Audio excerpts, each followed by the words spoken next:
Go through. Thanks, Rachel. So we can't really see you that well, which is kind of weird. But, but David's going to be the lead mostly, and I will chime in. But we did want to, even though it's going to be hard to see, just have a sense of people's roles. How many people are in the classroom or will be in the classroom? Yay. OK, good. That's about all we need to know. Except let's do elementary. How many people are elementary? OK, and middle school?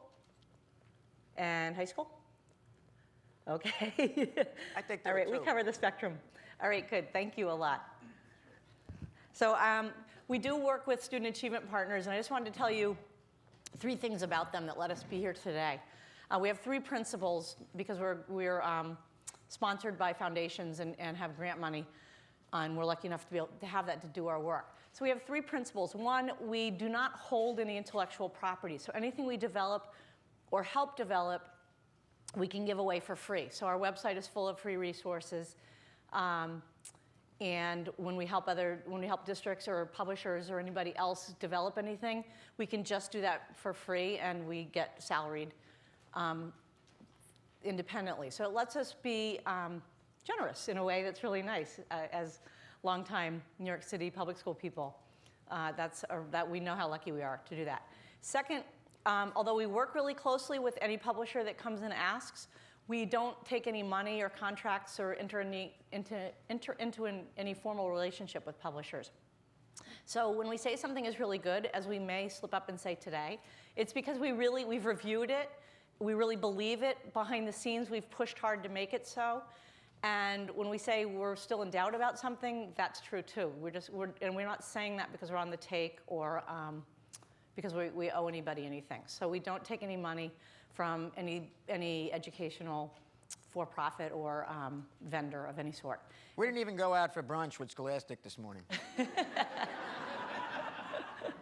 And the third principle is that we don't bid for any contracts, any government contracts at the local, state, or national level, because we want to be able to be honest brokers and help advise them in the same way. So we really want to stay neutral. Our goal is student achievement is really to try to help teachers help kids go and do everything that they can be.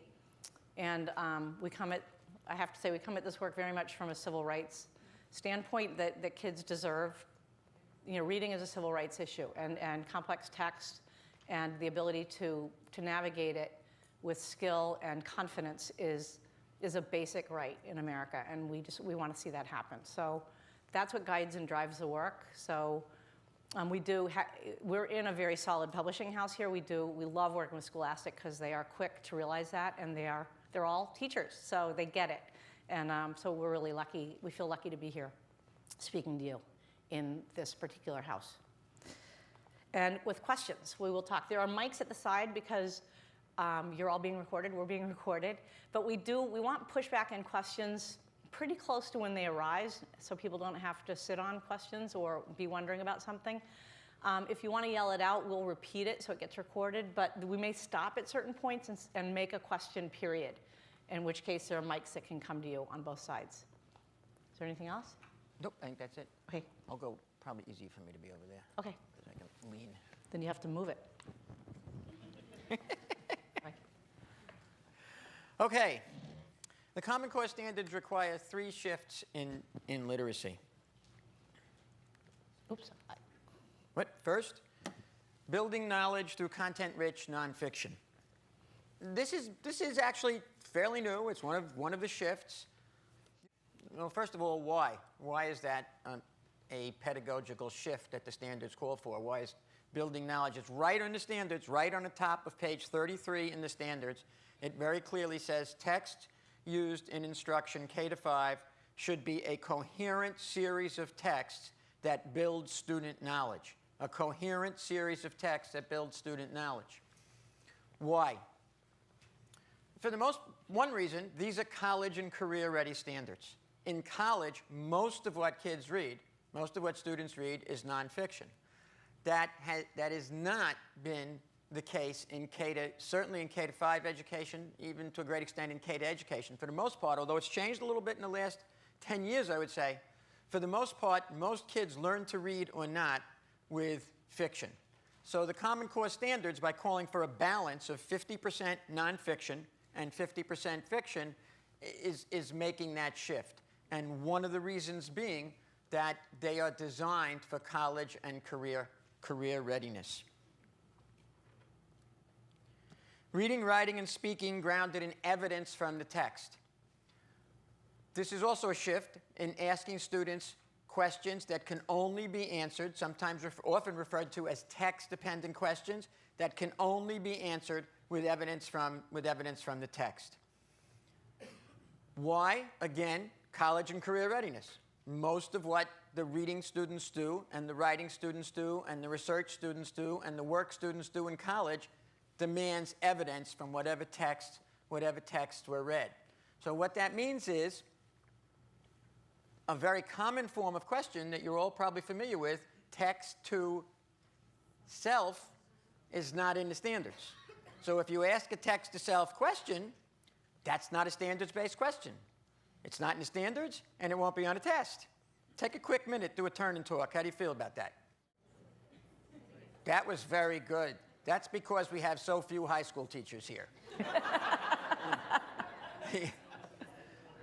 Although it's not in the standards, there's still going to be a role, but which we'll talk about in a minute. But why text? Why no text to self? As I said, partly because that is not going to be something that kids will be asked to read in college. Partly because the emphasis on text to self, and believe me, I've asked plenty of text to self questions and had plenty of text to self discussions with students ranging from kindergarten to graduate school. But it's kind of gotten pretty extreme. Very often, much of the discussion, sometimes more than, in some studies, more than half of the conversation has been text to self connections. And kids are they want to make that. They want to make a text to self connection, which kind of makes sense. I'll always remember a research program I was doing around the country, and I went to a very, very poor rural school in Georgia, and a kindergarten class, and a teacher was reading a text about a trip to Disney World, and one little girl raises her hand and says, "Well, I was just in Disney World." And then, of course, another kid raises their hand and says, "I was next in Disney World." And pretty soon, every child in that class had not only been to Disney World, but they were all there last weekend. Now, that's kindergarten, and things happen in kindergarten, but still, text to self has become a dominant part of instruction that's taken away from analyzing the text. In a very important study done by a guy named Murphy and al., 2009, a meta-study, they examined all the heavily discussion-oriented literacy programs, the Paideia Group, Great Books, Reciprocal Teaching, Literacy Circles. They studied about 48 of these, and they analyzed a number of things. In these heavily discussion-oriented programs, are students more engaged? Yes, they absolutely were.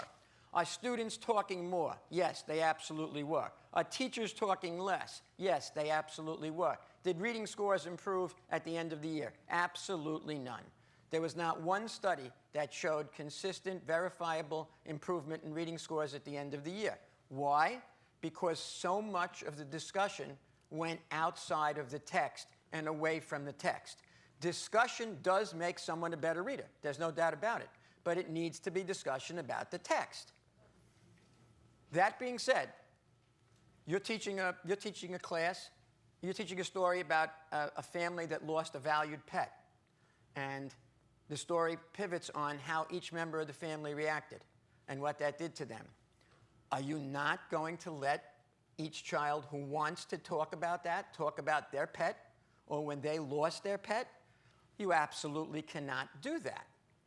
But do it after the text is fully and completely analyzed. And there's two reasons for that. One, students would rather talk about their own experience than analyze the text. We would rather talk about our own experience than analyze the text.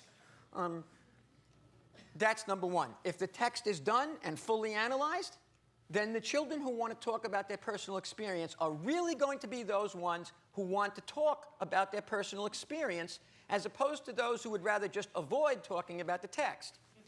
Secondly, and more important, if the text is worthwhile, and if the Common Core standards ask for nothing else, it asks for worthwhile texts, then the experiences in that text will illuminate, expand, and deepen the child's understanding of their own personal experience. The child will understand their loss of their pet on a deeper level if we let them and encourage them to deeply analyze the experience that this text has to offer. So text to self is not being abolished. Forget whether it's in the test or whether it's even on the standards. It's a part of literature, and it should always be there. But first, let's analyze the text. Very similar to, I attended a lecture by Walter Isaacson, the biographer who wrote the biography of Einstein and Steve Jobs and Benjamin Franklin. And he talked about how people talk about Einstein's creativity, how he went outside the box with these brilliant ideas.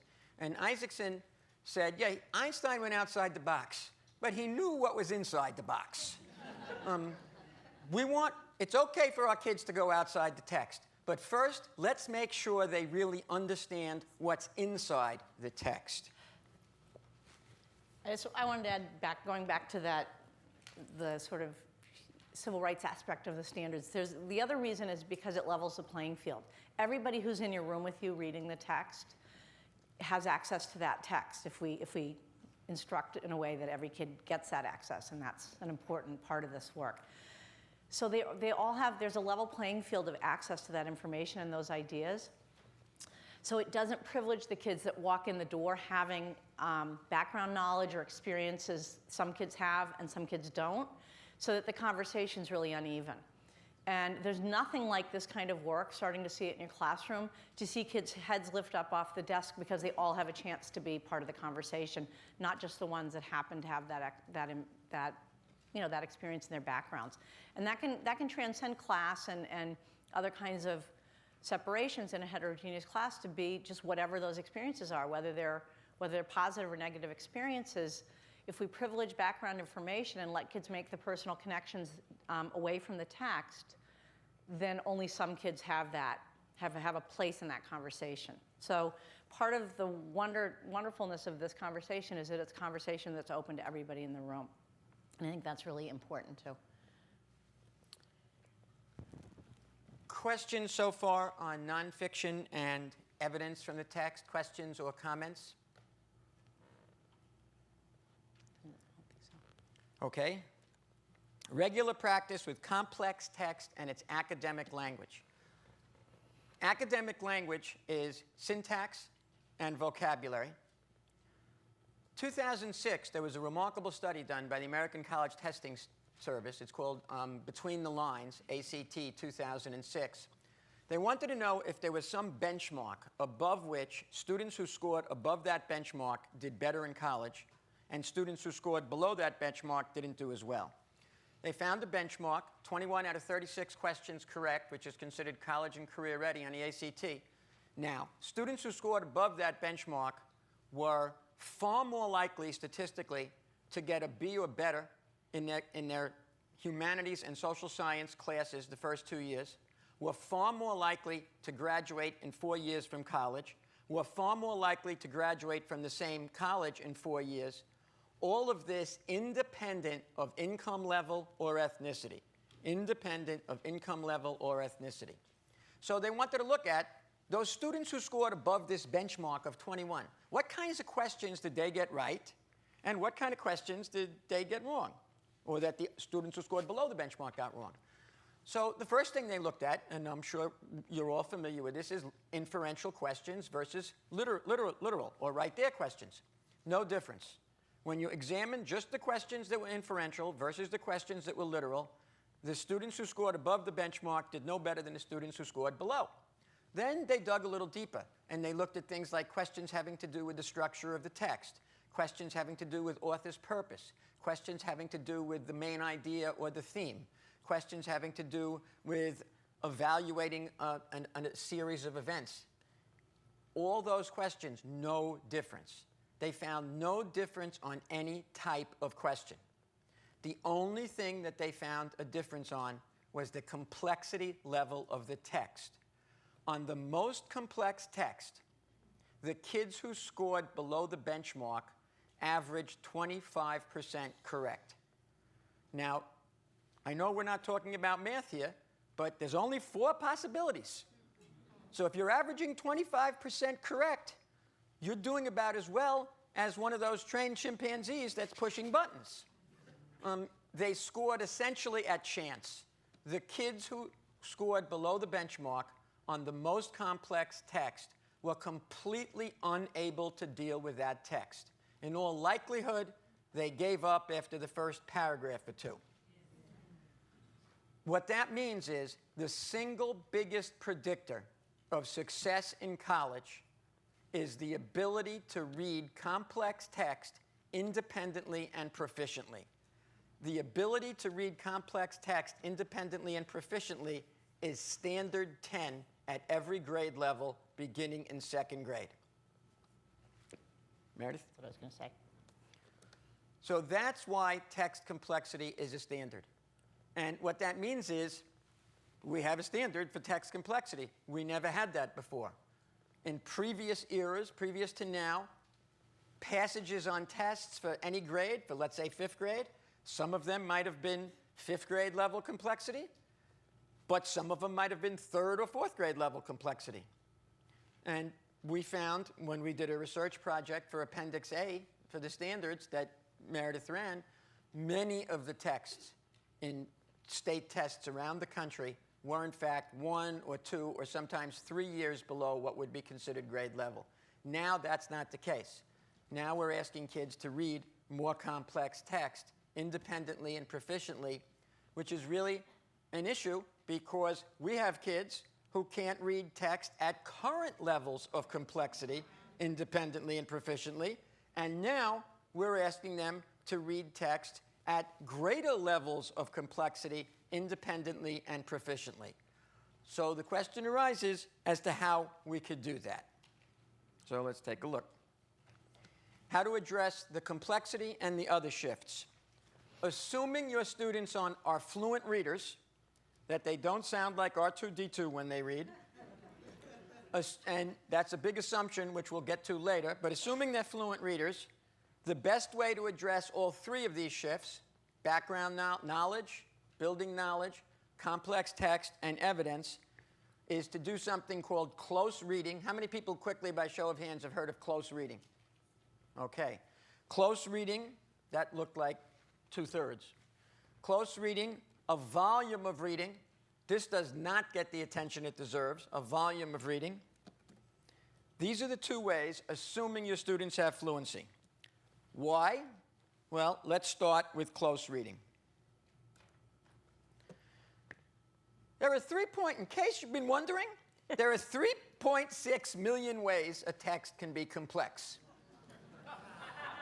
So what you need to do is find each of those ways, make a scope and sequence chart, assess your kids, and get a benchmark score, analyze how they did, and by the end of roughly 400 or 500 years, you will cover every aspect of this.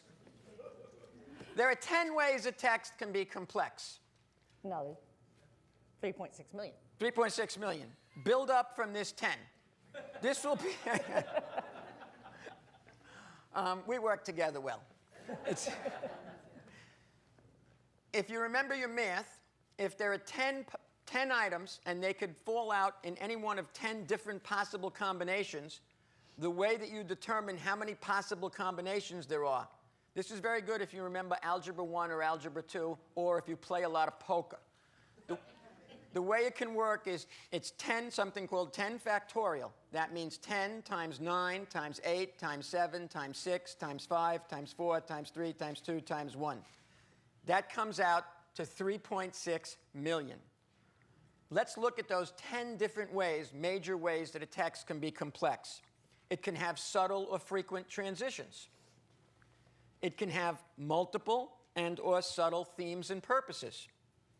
Information density. The more information, the more complex, just as the more themes and more purposes, the more complex. Unfamiliar settings, topics, or events. A story about a child growing up in 16th century Central Europe, almost by definition, is going to be somewhat more complex than a story about a child growing up in New York City. Generally speaking, the fiction which is the least complex is contemporary narrative fiction. Lack of repetition, overlap, or similarity in words and sentences. Some authors repeat themselves. They have the same type of sentence, they repeat the same types of words, and that makes a text less complex. And it doesn't have to be deliberately, but some authors don't do that. And therefore, that makes a text more complex. Complex sentences. Longer sentences make a text more complex. Jumping from a very long sentence to a very short sentence to a very long sentence to 3 short sentences also makes a text more complex. Uncommon vocabulary makes a text more complex. Lack of words, sentences, or paragraphs that review or pull things together for the student. This is the kind of writing that some authors do where they'll say, at this point we can see, or let us review, or in addition, or as a result, or because of, or therefore, or however. You can think of that as glue that holds a text together. The more glue there is, the more glue the author provides, the less complex the text. The less glue the author provides, the more complex the text. Longer paragraphs. A number of studies have shown that students don't like longer paragraphs. They get a little tired and they just drop out at some point. Any text structure which is less narrative and or mixes structures. The simplest structure is a story. Kids know stories from a very early age. There's a bunch of people, they have a problem, they solve it. Other structures get more complex. Compare and contrast, problem solution, goal, action, outcome, chronological, descriptive. And the most complex text is text that jumps around from all these different structures. And there's one type of text that does that all the time, and everyone in this room has read them. They keep jumping from different kinds of different structures. Compare and contrast, problem solution, descriptive, chronological, narrative. That's a textbook. One of the reasons kids have trouble with textbooks is textbook authors don't sit down and say, well, I'm going to stick with this structure. They jump around all the time. It's not the only reason it makes textbooks complex, but it's one.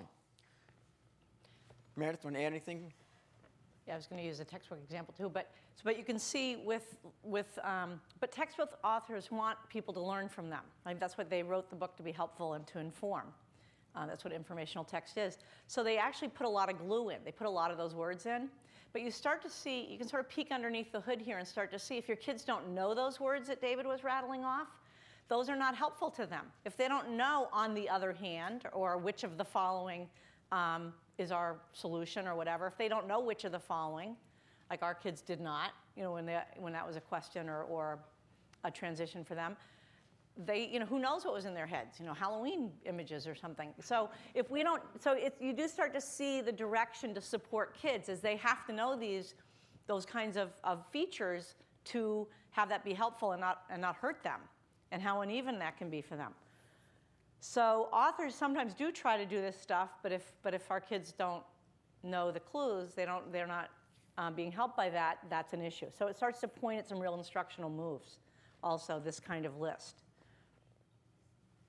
But it is also why, really, another reason why there's such a focus on informational text in the standards. Not only is it what we have to deal with when kids grow up, what we all have to deal with, but it tends to be harder text.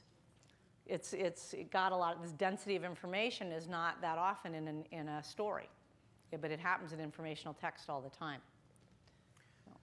Questions or comments? Yes.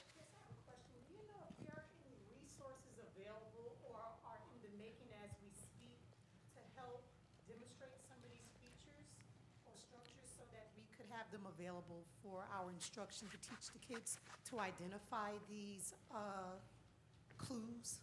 So the question was, are there any materials available to help teachers and students identify these features? Qualitative analysis tools and... Yeah, there are definitely tools to analyze the text qualitatively. There's both rubrics, and we have some on our website, which is not on this PowerPoint, but we can tell it to you. It's simple. It's achievethecore.org. So we have some So there is a text complexity site there that helps you analyze text, and it's a great thing to do with colleagues on a grade level. It's great professional development. It's cheap. It's just teachers getting in a room with something they all have to teach and analyzing it together with this list in front of them, you know, with annotations, with Post-its or whatever. That's actually great Common Core PD. It's simple and it's rich. It's like, let's be readers. Let's try to start seeing where our kids are going to stumble. We don't have, it'd be, They're scarce. yeah, there's a brand new website also. I'd have to, we didn't give out a We resource. do have it on. Oh, we on do. what- We actually did, I did link to it. So the question would be how to get you guys the PowerPoint so you can see, you know, so you can just click on Well, it. but this will Yeah, come it'll on be the on screen. another slide.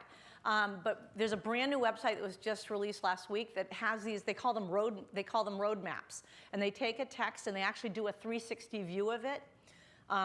They give you the numbers, the quantitative measurements on it, a qualitative analysis where they do that kind of breakdown, some ideas for how to teach it to uncover that for the kids, some examples of questions. So it's sort of a roadmap and samples, and then text pairings as well. So it's one of the resources, since we're talking about text complexity and text pairings, that's one of the great, brand new, hot off the press models. And there's an invitation to join an Edmodo group and be part of that community to help make more of those. So it's, because we really have found in our work, you know, the teaching community is the best people to translate this.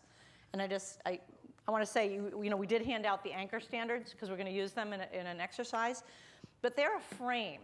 They're not the picture itself. So one of the nice things about the Common Core State Standards is it really does release us from all these hundreds and hundreds of standards. You know, the impossibility of this makes it clear. So they frame our work, but they aren't the picture. We really have to get the picture straight from, you know, from each other and from reading and thinking about what this does to kids. And figuring that out will be what leads us all in this work. So there's going to be 4 websites up in the latest slide. 2 of those directly address your question, yeah. and the other 2 indirectly address it. Okay, also, I just wanted to point out that at scholastic.com/Common Core, we have a lot of free resources available that you can take a look at that help you with Perfect. text complexity and evidence-based questions. Because it's hard. We're not used to looking at stuff this way. We're used to letting the standards or strategies guide our work. And now we're saying, wow, we have to let the text guide our work. It's really it's a 180. We're asking that's a shift. That is the shift. This is hard. This is new. Asking everybody to analyze, to teach text more complex, and then to analyze text complexity.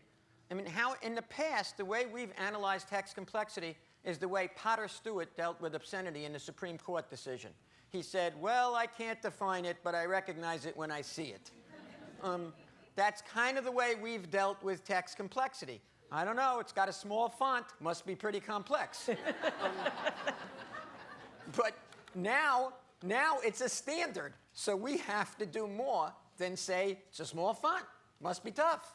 Long paragraphs. And these 2 websites I mentioned help, and our website, achievethecore.org, and the Scholastic website are also excellent for doing this. Any other questions or comments? Yep, right here. The microphone for you, sorry. One of the things I hear a lot of teachers that teach in the lower levels about you're talking about now, you said second grade, it's complex in the standards. A lot of the teachers are feeling pressure that the kids their reading skills are not good enough to take more complex. They're still learning to read, and it's not core for a lot of kids that don't come in with phonemic awareness. And you know, they have, you know, even in a differentiated classroom, to sit there and expect all the kids. I think teachers are feeling the pressure of that, where they want to make sure that the kids, you know, first can actually read the words before going into this, you know, the next one. So I was wondering kind of what, I guess, resources they would have for the younger level. So we may both want to answer this one because we feel start. passionately about it. Sorry, so passionately I'm pushing the podium around. First of all, reading aloud. There's, you know, you have to deliver this through read aloud and let the kids build oral comprehension and use those speaking and listening standards, because there are ELA standards K-12.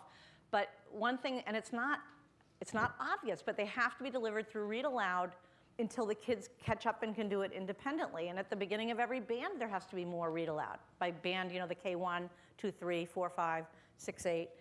And for kids who are behind in these early years until we magically, till we get our acts together and we learn how to bring everybody along, there has to be a lot more attention to read aloud, or reading aloud as a support when kids are first encountering text, because it is a hugely rich thing. It also levels the playing field. But at the same time, the K-1-2 teachers their job number one is to help kids build that rich foundational, that strong, sturdy foundational support. That hasn't changed with the Common Core. That has to be more important than ever, because otherwise, how does anybody teaching older kids start to do their work, right, with this greater complexity? So teaching kids to read, not skipping those steps, doing it a lot, but then really read aloud becoming this huge intentional part of your day, where it's part of science, it's part of social studies, it's part of literature. It's not just until kids stop breathing hard after recess, or you need them to just chill so that you can get through your afternoon. We've all done that a lot, and that's a useful use for read aloud, but it's got to be an intentional, huge part of our instruction, and that's how the ELA shifts are going to get delivered when kids are behind or kids can't do it by themselves. So that's a huge part of it. The other thing we could add to that is that the complexity levels don't increase in K and 1. The text you use in kindergarten and first grade are whatever text you deem best to teach your kids the foundational skills. Concepts of print, letter recognition, phonemic awareness, decoding, spelling, sound patterns, fluency. It does increase the complexity in second grade. So what that means is you have to look seriously at your K and 1, at your foundational skills program, and see, is your foundational skills program getting enough kids to decode with automaticity and fluency by the time they reach first and second grade? Because now, when they go to second grade and third grade, they're going to be asked to read more complex text. I can say two things about that. We all know that some kids need more time and attention to master spelling sound patterns. Kids aren't the same. Some kids learn to read in the womb. I married one. Other kids don't learn to read in the womb and need a lot more time and attention. Nobody knows exactly how much more time and attention. And some kids need an enormous amount of time and attention. If your program doesn't give you easily implemented, easily gettable or findable materials, if you have to run all around the internet and to every store to find materials and to give those kids who need a lot more time and attention to break the spelling sound barrier and to really understand that, then you probably got the wrong program. Some kids need more time and attention. And I'll say the two that I believe provide the most time and attention that I've ever seen are the New York State program that's on Engage New York for K-2. Skills strand. The skills strand. It's got abundant games and activities and puzzles so that you can provide endless opportunities. And the other one is right here, code iRead. Has abundant opportunity for kids to practice, time and attention for kids to practice. So there's no getting around it that if you've got kids in the second grade who cannot decode yet, you're going to have to pounce on that early and often. There was a remarkable study done by Hernandez, 2011. Children who were reading below grade level in third grade were 90% more likely to drop out than children who were reading at or above grade level in third grade. Third grade. And sometimes grade level in third grade, some states use fall tests. Many states, in fact. So that means that you're talking about kids who in the fall of third grade were already 90% more likely to drop out. That meant that they never really became fluent. They never mastered spelling sound patterns with automaticity. So you've got to give your kids the opportunity to practice those spelling sound patterns. Some kids need a lot more. That's the only real answer to that question, because it's an extremely important question. Okay. Wait, there's another question. What do you do about children who aren't reading on their grade level by the time they reach a teacher like me in 9th or 10th grade? So say it.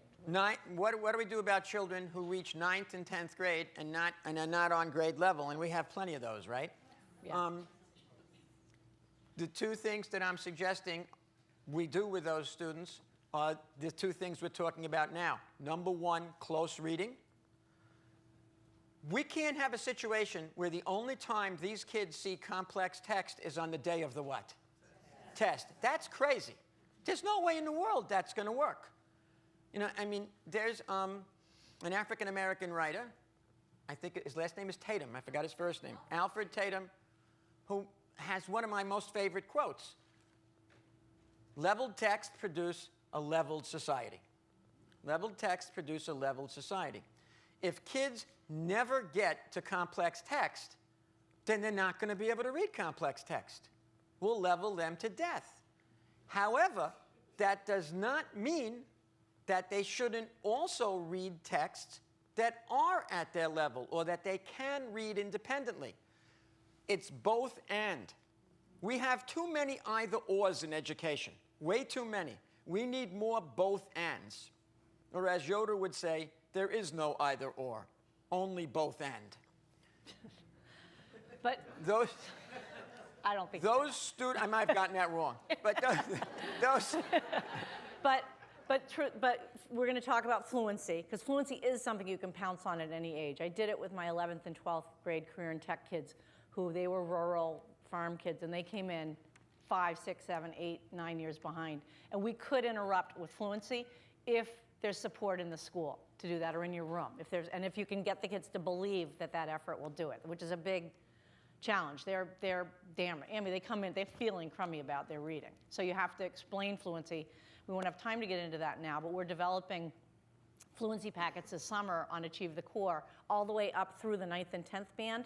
And we're disguising the 9th and 10th grade fluency packet as a public speaking curriculum, because that's part of the standards. So kids are going to feel like they're doing their public speaking, but really they're going to be doing repeated reading, and they're all going to be recorded, so that even if the teacher doesn't have time, there'll be a podcast or something the kids can hook into. So that's a resource, because we think this isn't going to happen without fluency. So there's fluency, and then volume of reading at their level. We're going to go into that a little bit further.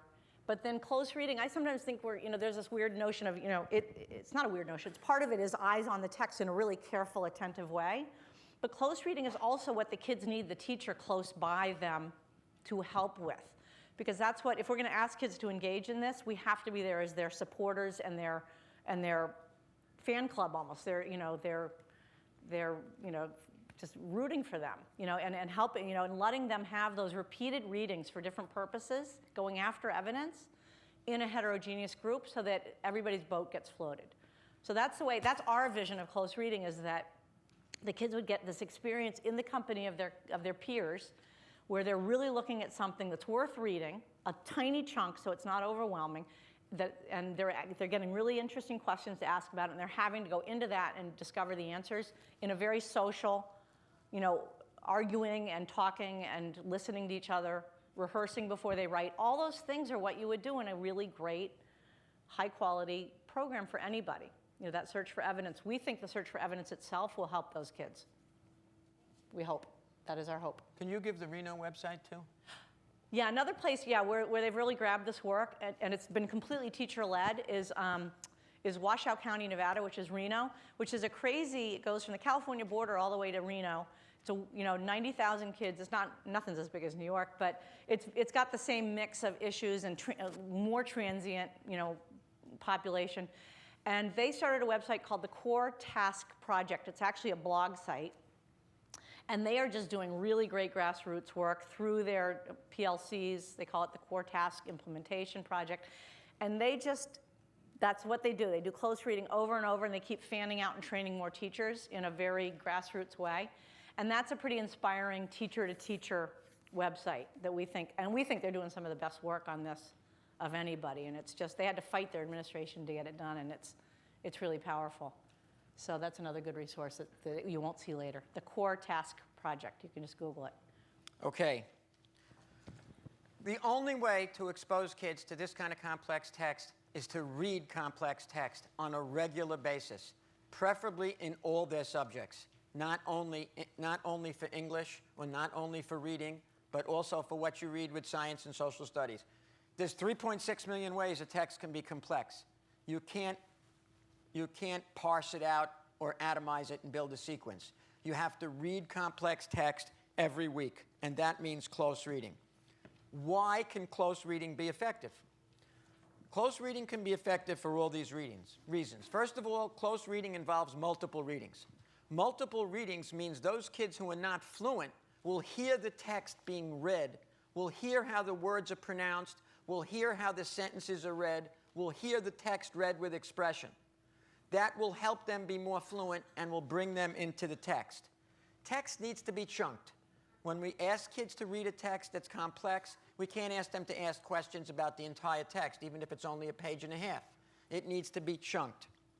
Text-dependent questions and activities designed to unpack the text. Ask questions about the most difficult parts. Ask questions that are designed to help the kids see what that text is saying. Focus on syntax. Syntax, more difficult sentences. Ask questions about more difficult sentences. Text-dependent questions and text-dependent activities designed to develop their reading and writing ability. Don't go outside the text until it's completely analyzed. Stay inside the text with text-dependent questions. Have an extensive focus on vocabulary, on what words mean, on why an author chose one word, on how if the absence of this word would change the text, what other word could be used. Do it in group work and do it individually. Do both. Focus, as I think I said, on the difficult portions of the text. But don't model it for the kids until they've tried it themselves or in groups. Let them wrestle with difficult portions of a text. And then, after they've wrestled with it, then you can model an answer. It'll mean more to the kids if they've tried to deal with it. The gift of time. Less text analyzed deeply and exhaustively will do more than more text analyzed superficially. Some of the Basils in our country try to go one text a week. That doesn't work. Complex text needs time. We need to give them a volume of reading, and we'll talk about how to do that, but instructional time should be carefully done. You should take time to analyze complex text. And you can address multiple standards. If you take days to analyze a text, if you spend 3 or 4 days on a complex 2 or 3 page text, you will be able to address all of those standards. And I think we have an example of how to do that. Yep. So this is from a 2nd grade lesson. It's actually just reading A to Z as the text, so it's nothing fancy. That's a useful site. There's lots of informational text there.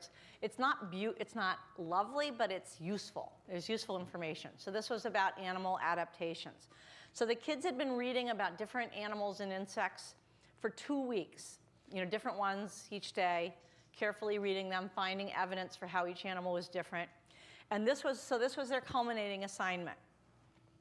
So I'll give you a chance to read it, and then I'll tell you, this is where we have the props that you got when you came in, the anchor standards.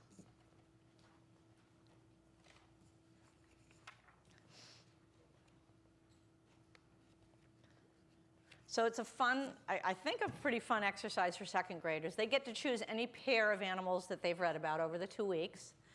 And then they have to analyze those pairs for each of those categories: strongest, fastest, smartest, best in show. So the bottom gives them the instructions. They got to use evidence. So they're going to have to go back and reread and find that evidence. They have to write. They have to write it up. And they've been discussing this. So there's been lots of speaking and listening for those 2 weeks. Then they have to write it up. But then they're going to present it. So they're going to have a public speaking opportunity here too. They get to do visuals, which would be, okay, so that's this culminating assignment. So you have the anchor standards. You don't have 2nd grade standards here. But it's also important to remember that these were all written first. These sat with the states and were actually adopted separately from the K-12 standards. And all the standards across subjects and down through the grades were all written from these anchor standards. So you have the anchors for reading, writing, speaking and listening, and language. I don't know if we'll have time to go through all of them, but definitely for the reading, read through these and see if you can just make a quick list, do it socially, what standards this culminating assignment touches on. And you have to assume the text was complex. I'll tell you it was. We had analyzed it. So that's standard 10. So I'll give you that one because you don't have the text in front of you. So just look for a couple minutes. If you have time, go ahead to the other standards and see which standards are being pulled into play around this one assignment. Reading standards. Reading, and then go on if you have time before I interrupt. All right, so we're gonna sum this up and keep going because we really want to touch on fluency and volume of reading as other big parts. The next slide is my analysis, which I did fairly quickly, but just thumbs up or thumbs down. We'll go through the reading standards at least. How many people saw standard 1 in this assignment? Just thumbs up. Okay, good. Standard 2? Determine central ideas ideas or themes of a text. This is adaptations, and analyze their development and summarize the key supporting. A little. I thought a little bit. I think once they pull their findings together. Standard 3? Some. Not many, huh? Okay. 4? 5? Okay. I didn't analyze structure of text. Okay. And then how point of view or purpose shapes the content and style of a text. Okay, a couple people did. 7, evaluate content presented in diverse media and formats, including across texts. That was there. 8, delineate and evaluate the argument and specific claims of a text. That's exactly goes to the heart of what they were doing. And analyze how 2 or more texts address similar themes or topics. That was all about that. And then 10, I already told you was there. So here was my analysis when I went through all the anchor standards. So for reading, we got these. 1, 2, 3, 7, 8, 9, 10 seemed like they were there for us. And writing standards, 6 would be optional. 6 was doing digital stuff. 7, 8, and 9 we saw in this assignment by the time the kids finished. Speaking and listening standards, 1, 2, and 4. And I didn't do language standards for this because I wasn't sure that I could make a case for them. So this is one assignment with okay text, reading A to Z. You know, it's not the best stuff ever. But the point that David's been making about the 3.6 million ways that text can be complex means you can stay with a text and do a lot of work on the standards. And the standards themselves should be a frame for what reading, writing, speaking, and listening are all about. They are really honestly just an attempt to name what capable readers, writers, listeners, and speakers are doing when they're skillful. That's what, if you look at the Common Core and think about that, you know, that would be like, would I be happy if my own children graduated from high school with these skills? And that was sort of the bar the standards authors set for themselves. That if the answer had to be yes to that, there couldn't be any sort of extras or frills. So you can activate them by lingering with a good text that's rich enough and has enough information if you sort of circle around it. And that gives those kids a chance to have the multiple reads and exposures that will lift everybody's boat while you're staying plenty challenging. This would, you know, kids who are good readers would be pretty into this. They might do a jazzier PowerPoint or multimedia, whatever, but whatever you have available for them. They would be stimulated by this too, but you're also giving everybody a chance to participate in the exact same work with language-rich development, you know, looking at it closely over the period of 2 weeks. So that was what David was talking about when he said, you know, if you get text worth reading and ask good questions about it, that is the work that's worth doing, and you get to linger there. And New York City, I have to say, for all its, you know, warts and bumps that we all know about, we worked here 20 years, it has really paid serious attention to that time thing. I think you could push back and say, wait a minute, what happened to that extra time that this is supposed to take? Why are you rushing me here? So, better than most places. Wait, that was the next slide. Oh, sorry. We can't do a full day. Close reading really involves some time to teach, but these are 4 places where you can get information and sources about close reading. The first one, Achieve the Core, is our website. There's about 15 or 20 lessons now of close reading. About to be 300 or 400. About to be 300 or 400. From K to 12. Louisiana Believes has a great website. Will people get Those are have frameworks. access to this PowerPoint if they want These it? are impossible.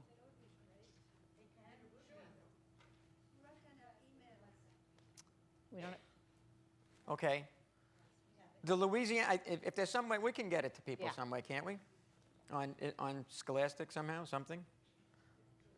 All right. The Louisiana website. We'll post it on our site.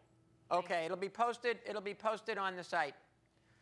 Louisiana has a great website for the state with more examples of close reading. Engage New York, our own Engage New York, has some excellent examples. And Scholastic's Codex and iRead have examples of close reading. So I wish we could do a whole day workshop on close reading, because what close reading does is it supports our weakest readers in starting to learn how to deal with complex text. Okay, so you don't have to copy the whole website because it'll be on the Scholastic site. Close reading, however, is not enough. It's not even close to enough. This is another one of those both ends. These are the 10 features that make a text complex. 2 of these features are much more important than others. There is a clear number 1 that is the most important feature in terms of making complex text difficult for students or easy for students. There is a number 2, but it's kind of a distant number 2. So which do you think is number 1? Which feature amongst these 10 is number 1 in causing students the most difficulty with complex text? You're hearing it. Meredith says we're hearing it. I don't hear as much as she does, but take a minute. Which is number 2 and which is number 1? And number 2 is a distant number 2. Just take 1 minute, turn and talk, please. Okay. Number 2. Number 2 is syntax. Long sentences our kids give up on. They don't think it's that, they don't want to deal with it. I did a lesson, I was asked to do a lesson on a school that really was attacking the whole text complexity issue. They were reading, in their 7th grade, the science teacher was reading, and that's wonderful when they read in science class. The science teacher was reading articles from the New York Times on fracking. This was a very high-powered class. It was obvious they were all going on to get high scores on the reading test, high scores on the SAT. I had prepared a series of questions, text-dependent questions. They were getting them all right, which was pissing me off. And I finally got to this one question. There was a paragraph that talked about the 2 ways that fracking can poison our water supply. 1, the chemicals that the engineers use to frack to get to the oil can leach into the water supply, get into the water supply and poison it. Number 2, there are chemicals in the ground that should not be in the water already, and those chemicals could be disturbed and they could get into the water supply. So the question was, what are the 2 ways that the water supply can be poisoned by fracking? Not one kid in this very high-powered 7th grade class got that right. Not one. Why? The first sentence was 56 words long. Kids do not parse those sentences. You cannot absorb a 56-word sentence unless you're taught that, number 1, not all sentences are created equal. And number 2, those big ones, we have to stop and break them up. And this needs to, that syntax is a clear number 2. Number 1, a lot of you guessed it, vocabulary. A lot of you guessed that. Vocabulary is and it's a strong number 1. Now, there's good news and bad news about vocabulary. What do you want first? I'll give you the good news. What it means is, if our kids know enough words on the page, they could deal with all of this. You know why? Because they're not stupid. They're smart. They can deal with density of information. They can deal with texts that don't repeat. They can deal with texts that don't glue together. that the author doesn't try to glue it together. They can deal with different text structures. But if there's too many words on the page you don't know, it's debilitating and demoralizing, and it becomes impossible to understand the text. So the good news is, if they have the vocabulary, they can do it all because they're smart. The bad news is, vocabulary takes time to build. If you're in the 9th grade, as the teacher up front said, and you've got a kid who's reading a 5th grade vocabulary, what are we asking that kid to do? We're asking that kid to pick up the 6th grade vocabulary, 7th grade vocabulary, 8th grade vocabulary, and he's in the 9th grade, he needs the 9th grade vocabulary. We're asking him to learn 4 years' worth of words in 1 year. That's very hard to do. It can be done, but it's very hard to do. So those are our number, and we're going to talk about it. Those are our number 1 and number 2. So let's take a look at syntax first. First of all, in your close reading, as soon as you see a long sentence, jump on it. Ask the kids to paraphrase it. Ask the kids to tell you what it means.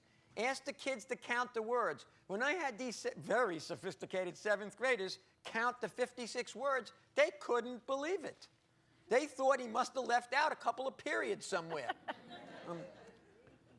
I've done this with 1st and 2nd graders, putting on the whiteboard or on the overhead long sentences, asking them to count it, having them compare it with shorter sentences, asking them to tell me what's in the longer sentences. Little kids love this. By the time they reach 6th grade, they say, we don't do that, that's math. But in the early grades, they'll be very happy to count up the number of words in a sentence and start talking about it. So start early. Lily Wong Fillmore, some of you may have heard of him, is a specialist in English language learners. She has a website. She doesn't have a website. She doesn't have a website, but she does something. Clearly, we've done this before. She has, somewhere, she has something called the Juicy Sentence of the Day. I don't know where it is, but somewhere. And basically the idea is she gives her kids a really long sentence every day, and for 10 minutes they analyze it. And she's got some videos, which are also located somewhere, that showing kids doing this. Syntax is really important. It doesn't have the bad news about vocabulary. It can be adjusted. It can be fixed, because our kids don't pay attention to longer sentences. They skip longer sentences. And you know what else? They don't really pay much attention to shorter sentences either, because they figure it's not that important. It's too short. So our kids tend to work on the Goldilocks effect. The sentence has to be just right for them to really read it. So if we can, get them out of that habit, that will really be helpful. And syntax, you don't have to start diagramming sentences, because we all know if you do that, you'll go to hell. But if we start breaking sentences up in the text that they're doing for close reading, kids will get better at that, and they'll surprise you how quickly they'll get better at that. So that's number 2, syntax. And it also connects to fluency, because a lot of times kids, their decoding is intact, but their attention to punctuation is not. And they don't even know, because nobody's talked to them about it if they're in 9th grade for 6 or 7 years, that a period's a chance to breathe and think whether you understand or not. So, so fluency and comprehension do walk side by side, and the kids don't know it. They don't know they're supposed to pause at a comma. They haven't been talked to about this stuff. So even just a simple paying attention to this, going down the hall and finding your English language specialists in their building, they know this pedagogy. This is how the EL community has been approaching text for decades. So, so that's that juicy sentence. You can just make it out. She takes them simply out of what the kids are reading anyway, just gets the most complicated sentence, sticks it on the board, and or sentence strips or whatever, and spends some time with it. Just like for 5 minutes a day, she focuses on syntax in the period in what they're reading anyway. So it's this efficiency and paying attention. It's another kind of close reading, even when you're not doing this whole big formal thing. So one of her teachers she trained had a blog site, but she's let it lapse. That's why I said, unfortunately, we don't know where to find, 40 close sentences for the year. But All right, let's go on to vocabulary. Close reading addresses vocabulary, but it's not enough. Why? First of all, vocabulary is not just vocabulary. It's knowledge of the world. You can't find a person who's an ignoramus and has a huge vocabulary. You can't find a person who has no vocabulary at all but knows a great deal about the world. And a person who knows a great deal about the world but has a limited vocabulary. When we learn about words, we learn about the world. If you learn about certitude, if you learn about investment, if you learn about certainty, if you learn about magnanimous, if you learn about respectful, you're not just learning the meaning of words, you're learning something about the world we live in. And that's one of the reasons why the Common Core standards emphasize knowledge of the world. Vocabulary, knowledge of words, and knowledge of the world rise and fall together. We can't teach kids about words without teaching them much about the world. That's partly why the Common Core emphasizes nonfiction. A volume of reading is really still the most potent way to learn words. Close reading will help. If you have a vocabulary program, that will help. It's important. There's no doubt about it. It can do a lot of things. But ultimately, the only way for our kids' vocabulary to completely grow is if they have a volume of reading. But a volume of reading means text that they can read independently. So instruction needs to be as much as possible with complex text. But a volume of reading needs to be text that each child can read independently. Whether that's a leveled text, whether that's a guided reading text from Fontes and Pinnell, whether it's a basal reader, whether it's a novel that they read for independent reading, you need to have a volume of reading. The other thing to understand about vocabulary and knowledge is they're what mathematicians call an infinite domain. The number of words our kids need to learn to be college and career ready is huge. We know that our kids who come from less educated households, it's got nothing to do with ethnicity and it's got nothing to do with income. It's education level of the family. Our kids who come from less educated households come into school knowing far less words. So they're starting out behind the 8 ball right away. So they have to catch up, which means they need to have that volume of reading from the beginning. But in first grade and kindergarten, the books that they read, and even in second grade and third grade, the books that they read are not going to tell them as much as they need to know about words and about the world, certainly in kindergarten. That's why, as Meredith said earlier, reading aloud is essential. Even if we get our kids to decode, we get our kids fluent, they can pronounce the words, they don't sound like R2-D2 when they read it, we have to develop their knowledge of words and their knowledge of the world. In kindergarten, first and second grade, that can only come from read aloud, or predominantly from read aloud, not only from read aloud. So this is a quote from Marilyn Adams, a cognitive psychologist who's written a great deal about early reading. Reading is by far the most efficient way humans have devised to learn. Doesn't matter whether it's on a screen or on a paper or on a parchment or on the ceiling. It's still, well, I don't know about the ceiling. It's still the most efficient way to learn how to read.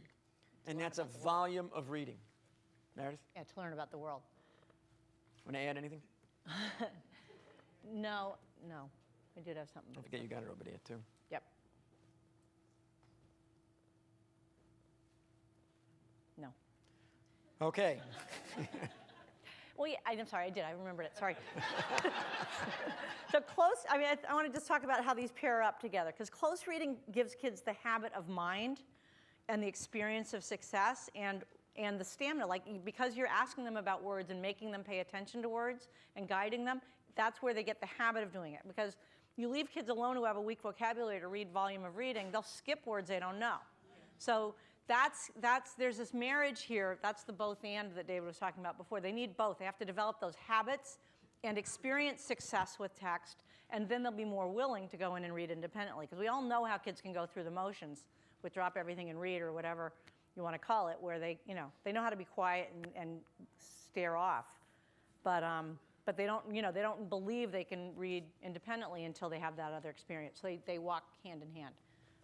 We're going to talk actually a little bit about that. Traditional independent reading. Drop everything and read. How many people are familiar or use that? And if you're as old as I am, you know USSR, uninterrupted, sustained, silent reading. They changed the name after the collapse of the Soviet Union. That's not enough, and it's interesting why. First of all, it's drop everything and read is mostly, and free choice independent reading is mostly contemporary narrative, mostly fiction. The level of fiction ceilings out at the 5th to 6th grade level. How many people are familiar with the program Accelerated Reader? And it's a computerized online program, and I think Scholastic has a similar one, where you choose books, and at a certain level, the Accelerated Reader company, Renaissance Learning, does a study every year where they evaluate the complexity level of the text that millions, if not tens of millions, have chosen. The average complexity level of the text chosen from grades 5 to 12 is 5.5. Kids choose, they're not going to choose War and Peace if they can choose Captain Underpants. So the complexity level of the text in traditional free choice reading is not enough. Number two, it's often not accountable. The kids who need us the most often will sit there and just look at the page. A lot of people look with traditional independent reading and say, well, it helps those the most who need it the least, and it helps those the least who need it the most. And that's partly because it's not accountable.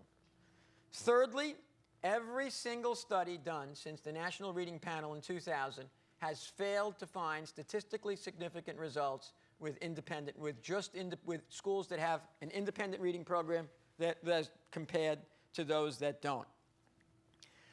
That being said, it can help, especially in elementary school, if it's really free choice reading. If you let kids choose magazines, comic books have a higher complexity level than young adult fiction. Comic books tend to average somewhere in the 7 to 10 range for complexity. But you kids can read it. Why? Because the pictures support the text, number one. Number two, because kids really like them. Sport magazines, if you're in a rural area, hunting magazines, newspapers, all of those types of texts are more complex, and they tend to attract boys much more than other types of text.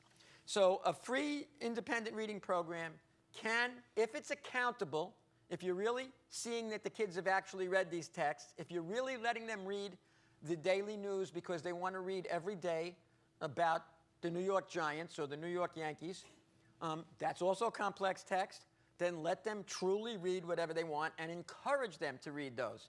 Then you begin to see some statistically significant results. But those are not your traditional reading programs. They're accountable. You conference with the kids. You ask the kids to keep a log. You ask the kids to make a presentation. You find various ways to make sure that they're doing it. And you let them choose freely from among different types. All right, so then if DEAR doesn't do it, how do we get a volume of reading? One is text sets, and we're going to give you some websites for how you can find these. A text set is if you're studying the colonies or sea mammals or early New York or Harriet Tubman or the Underground Railroad, you go online, and we're going to show you some places you can get examples of this, and you get 4 or 5 texts on that topic. 10 years ago, this would have been impossible. Now, getting text sets on almost any topic is really pretty straightforward. And you find 4 or 5 texts on the same topic. One way to do that is to get 4 or 5 texts on the same level of complexity. And let's say you're studying, let's say, Harriet Tubman. Or make it a little more broad. You're studying Harriet Tubman and the Underground Railroad.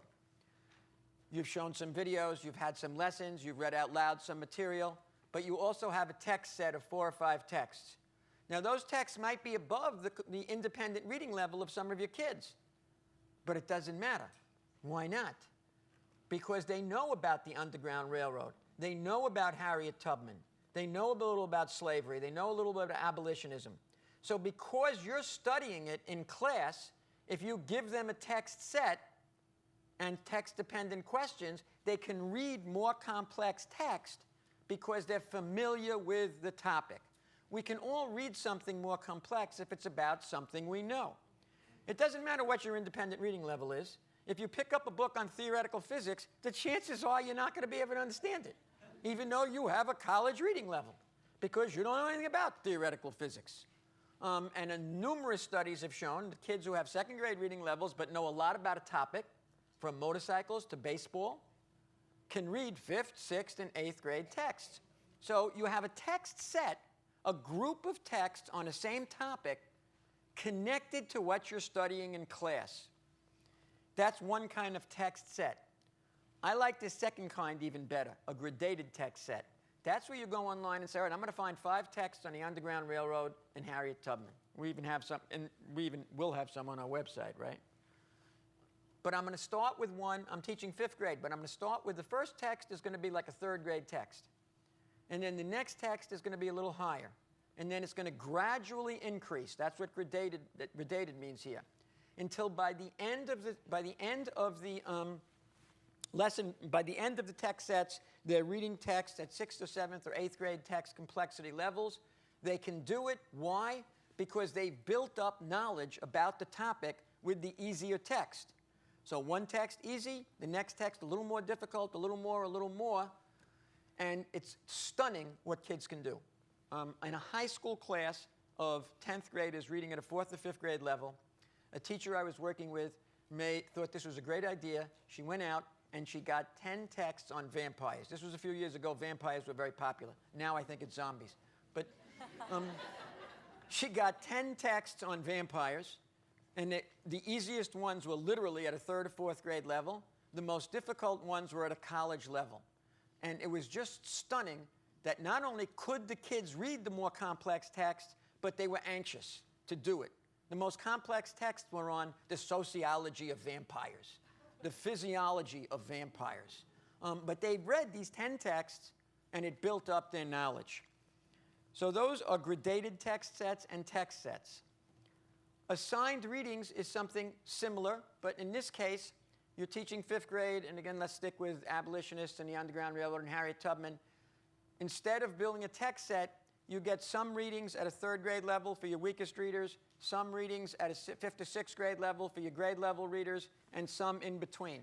And you assign those readings, and at the end of the unit, when you've finished with your unit, your 2 or 3 weeks on the Underground Railroad and abolitionism, then each kid has to sit down and take a test answering some basic text-dependent questions showing you that they've read those texts. So these are all different ways to get a volume of reading. Questions? Yeah. Or let's go ahead and finish and then leave. Let's go 1 or 2 more, and then we'll take some questions. We got it. We're almost out of time. Good. Sources for text set. And again, you're going to get this Achieve the Core, you know. That's our website, achievethecore.org. ReadWorks is a free online. How many people know ReadWorks or have used it? Quite a few, good. A free online, mostly, almost exclusively informational text that is excellent for building text sets. Reading A to Z is not here, but that also works. And that CCSSO is the Chief Council of State School Officers. They have something called an ELA working group. And you could probably just, if you don't want to copy this whole thing down, or if you don't get it on Scholastic site, if you just Google Council of Chief State School Officers. Or we link to it. That's even easier. Yeah. On Achieve the Core. But that's when I talked about at the beginning. They just did those roadmaps with sample text sets. And they've got groups of teachers working together to analyze them, and they're inviting people into an Edmodo group to work together to build and collect text sets as a sort of a working, way to participate in the work. That's a nice text set because it addresses the question that the teacher here asked it earlier. It not only tells you about text complexity, but it tells you what is a text set, how do you make a text set, and how do you analyze text complexity. It's all there. And it's done by a group of literacy people from 23 states around the country. And it works for all grade levels, K to 12. So that's really a good site to go to learn about text sets and to learn about text complexity analysis, both. And codex. And then there's also Code X, which is our favorite of the middle school resources put out right here at Scholastic. And it's also built around text, this whole idea of building knowledge. We only have like 2 more minutes. We want to ask some questions. I think we're almost done. Oh, fluency. Oh, so big, and you didn't leave us any time. So reading fluency is huge. Nice to be corrected in front of a crowd. But reading fluency is really important to build kids' confidence and their sense that they can do it. I really do believe they have to understand that what reading fluency is. So it's appropriate rate. It got a bad rap because it started to, I started to feel like we were making a nation of auctioneers or used car salesmen for radio ads. It's appropriate to what you're reading, appropriate rate. And accuracy, kids have to know if they butchered a word that they did. So it's appropriate rate, accuracy, and then expressiveness. So those 3 things together. We have sources for it, but kids have to read with fluency so that they can free up their brain power to think. And it's a huge and crippling problem. The research on this is horrible. Old research estimated that 60% of urban 9th graders are not fluent.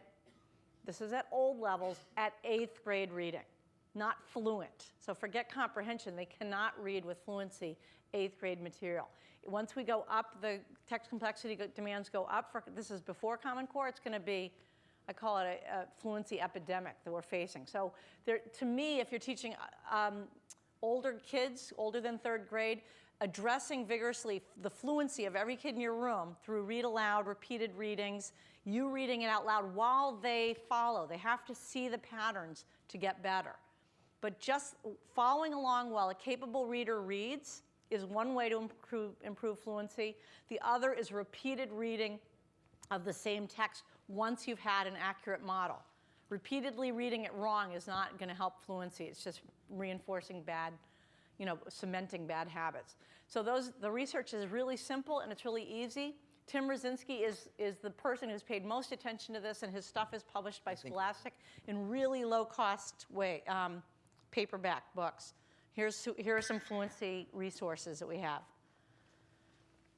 And we're developing these fluency packets this summer. We're doing a 2-3 one because that's where fluency should happen, is in 2nd grade.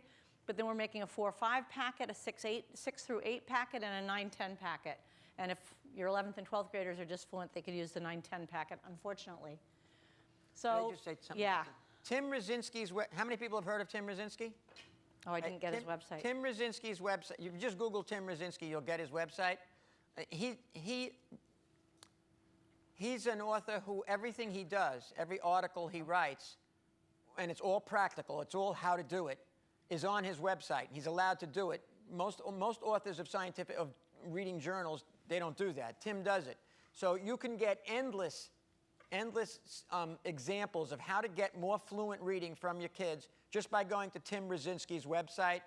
He also has 2 books that are excellent, put out by Scholastic, that I forgot the title of, even though I'm in one of them. It's got something to do with fluency. And a nice little inexpensive books that have a bunch of activities. So the thing about fluency is it's easy and fun.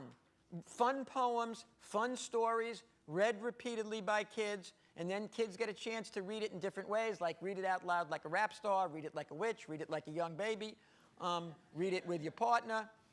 Repeated reading of a text that students has been modeled for kids is the best way to develop fluency. And it has to be done even for the 9th graders that we talk about who are 4 or 5 years below grade level. And it's not fun for them. So you just have to be honest when kids are older. You have to be honest that what fluency is and that they're not fluent, what they can do about it, and that it's not connected with intelligence. It doesn't mean, they believe they're not fluent because they're stupid. And because they're not stupid, they don't believe us when we say, no, you're smart, you just can't read. You have to really explain what fluency is and that it's a different part of the brain. And then they're willing to do the hard work, the quick hard work. I mean, I was able to fix, my whole school backed me on this when I taught vocational kids, career and tech ed kids, and we addressed fluency we asked the kids to give us 6 weeks of 4-day a week, an hour a week, 15 minutes, 4 times a week. And they were able to make huge gains because the teachers backed me in pulling the kids out and making them come when they didn't want to. So it's not fun for older kids, but it's important. And if you have one single thing you could do and interrupt in your own settings, it would be to pounce on fluency and make sure that the kids are fluent.